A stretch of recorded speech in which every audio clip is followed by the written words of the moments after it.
दोस्तों, कई बार कर्म बड़ा या भाग्य इसके बारे में तो जरूर सुना है। परंतु इसके साथ ही एक और प्रश्न उठता है जो हमारे दिमाग में अक्सर घूमता रहता है। वो प्रश्न है, कर्म बड़ा या धर्म। आपने कुछ लोगों को अक्सर ये कहते सुना होगा कि कर्म ही पूजा है। हम तो कर्म करने में विश्वास रखते हैं। तो क्या आपको भी लगता है कि सिर्फ कर्म ही सब कुछ है? धर्म का आपके जीवन में कोई स्थान नहीं है? तो चलिए एक कहानी के माध्यम से जानते हैं कि कर्म बड़ा है या धर्म। एक समय की बात है। धर्म और कर्म आपस में लड़ने लगे कि हम दोनों में बड़ा कौन है। तब वो लड़ते हुए न्याय मांगने के लिए राजा विक्रमादित्य के पास पहुंचे। उस समय राजा विक्रमादित्य जैसा सही न्याय कोई और नहीं कर सकता था। उनके न्याय की प्रसिद्धि चारों तरफ फैली हुई थी।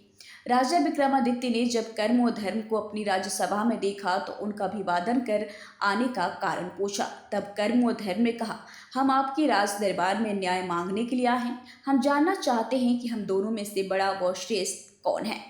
तब राजा विक्रमादित्य कर्म और धर्म को साथ लेकर एक स्थान पर, जहाँ कोई साधु तपस्या कर रहा था, वहां पर पहुंचे। उन्हें साधु का कोई शिष्य उनके पास दर्शन हेतु जा रहा था। तब विक्रमादित्य ने धर्म को अपने पास रोककर कर्म को अकेले उस शिष्य के पास जाने के लिए कहा। कर्म उस शिष्य के साथ चला गया। जब वो साधु के दर्शन हेतु उस स्थान पर पहुंचे तो उन्होंने देखा कि साधु तो तपस्या में लीन है। तब वो उस साधु को जगाने का प्रयास करने लगे। अनेक कोशिशों के बाद भी साधु जब तपस्या से नहीं उठे तो शिष्य ने अपने पास ही रखी लकड़ी को उठाकर उस साधु पर प्रहार कर दिया। इस पर साधु ने क्रोधित होकर उस शिष्य को श्राप दे दिया। कर्म ने सारा वृत्तांत आकर राजा विक्रमादित्य को सुनाया। तब राजा विक्रमादित्य ने धर्म को अकेले उस शिष्य के साथ जाने के लिए कहा। जब धर्म उस शिष्य के साथ गया तो शिष्य को अपनी गलती का एहसास हुआ और वो पुनः साधु से मिलने गया और साधु से माफी मांगने लगा।